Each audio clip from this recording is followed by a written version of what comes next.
Good evening and welcome to KiniNews. Suppliers and retailers are not happy after the government announced that it will cap the price of COVID-19 self-test kits. But according to Health Minister Khairy Jamaluddin, the decision has been made and it was done with the Rakyat in mind.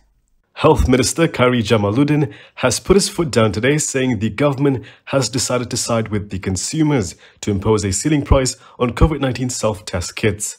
He said he was aware of the dissatisfaction over the price raised by test kit suppliers and retailers. Khairy explained that if the government were to give them a month to clear up their stocks, the ones who would be shouldering the burden of having to pay as high as 40 ringgit per test kit are the Rakyat. Because of this, a decision had to be made and the government decided to side with the consumers. Yesterday, Khairy and Domestic Trade and Consumer Affairs Minister Alexander Nandalingi jointly announced that the government was capping the price of rapid self-test kits. The ceiling price has been set at 19 ringgit 90 sen for retail and 16 ringgit for bulk purchases. Following this, the Malaysian Pharmacists Society issued a press statement stating their objection, saying that the price cap was too sudden and too steep.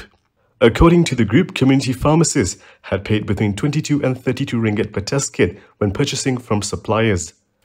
Have you tried to renew your driving license recently? It's nothing short of a complete disaster. But don't worry, Transport Minister Siong has heard your complaints loud and clear. But before we get into what he's doing about it, if you like our content, please do help support the channel and be an ally to the free press so that we can continue keeping those in power accountable to you, the voters.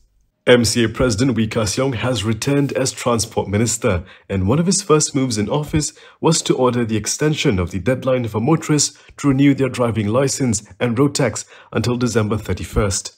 This means motorists can continue to use their vehicles with expired license until the end of the year without enforcement action taken against them by the authorities. He said the decision was made following feedback from the public and the ministry does not wish to further burden the people.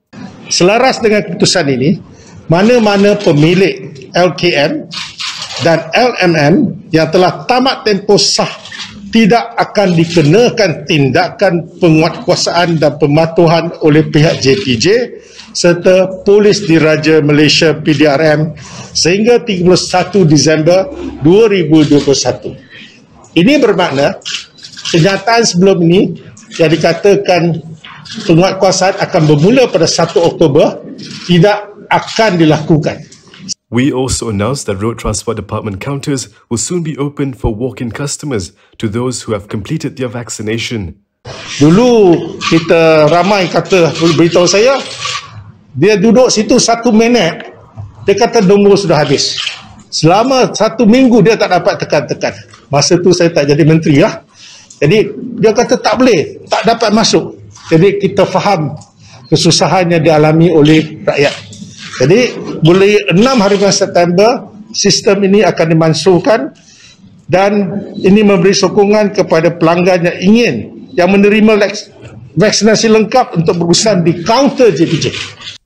Many expected to see UMNO's Deputy President get a role in Ismail Sabri's federal cabinet, but that didn't happen. However, according to him, that might just be a good thing. UMNO Deputy President Muhammad Hassan said that not being appointed to the cabinet is a relief.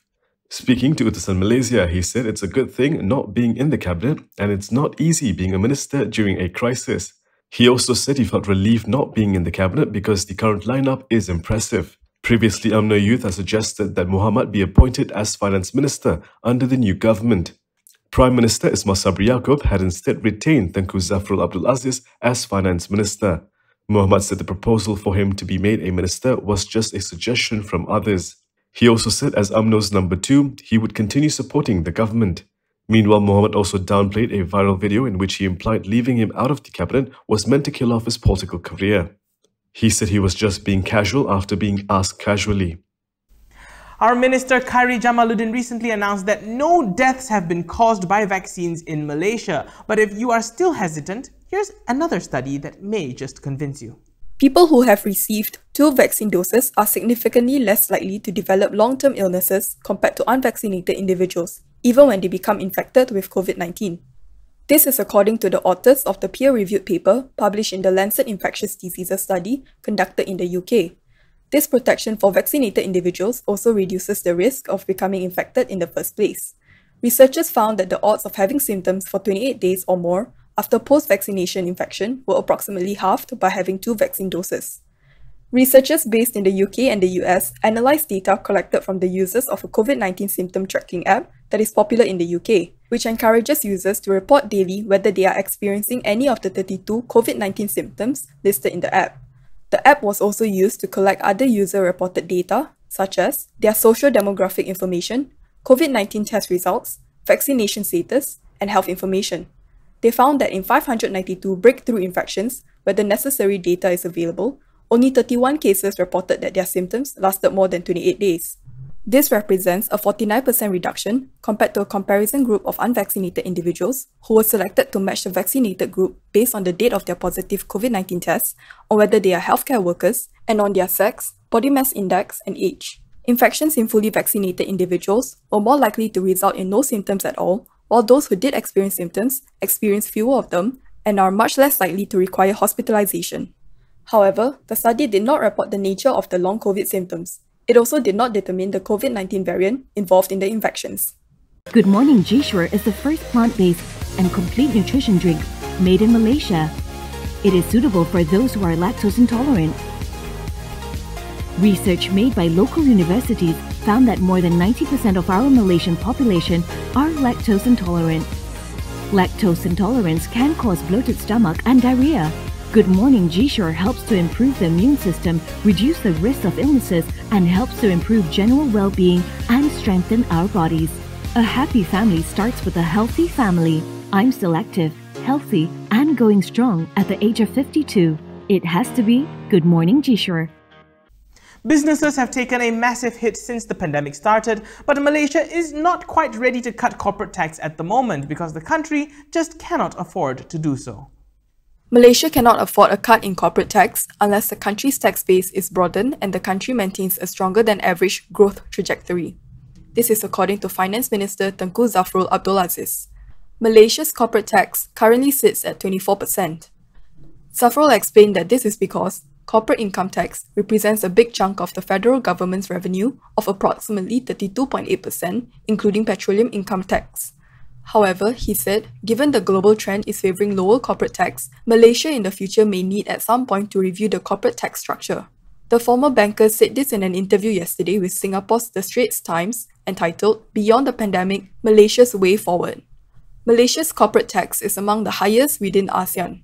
Singapore has the lowest at 17%, Vietnam, Thailand and Cambodia at 20%, and Indonesia at 22%. How do you postpone something that has already been done? Selangor has published the degazettement of the Kuala Langat forest, and this is why an environmental group wants the state government to revoke that. The Selangor government has been urged to revoke its move to degazette the Kuala Langat North Forest Reserve. According to environmental rights NGO Sahabat Alam Malaysia, this is because the excision has already been formalized and there is no possibility of any postponement. Speaking to Malaysia Kini, the group's legal advisor A. Tevene noted that the gazette on the excision had already been published. This publication completes the degazettement process. Because of this, he said he has no idea what the state government meant by postponement. The degazettement was based on the National Forestry Act Adoption Enactment 1985. Following widespread backlash, the Selangor Menteri Besar Amruddin Syari was summoned by his party to explain the degazettement. According to PKR Communications Director Fahmi Fadil, the Menteri Besar agreed to postpone the degazettement, but Amiruddin has yet to come forward to confirm the matter. That's a wrap for KiniNews today. For more stories, you can go to KiniTV.com. Don't forget you can follow us on our social media on Instagram, Twitter, YouTube and Facebook to get the latest headlines as well. If you would like to support the independent media, do consider a subscription to MalaysiaKini.com. When you're heading out, please don't forget your mask, and when you can, do try to stay home. I'm Daniel Anthony, thank you for watching, and as always, stay safe Malaysia.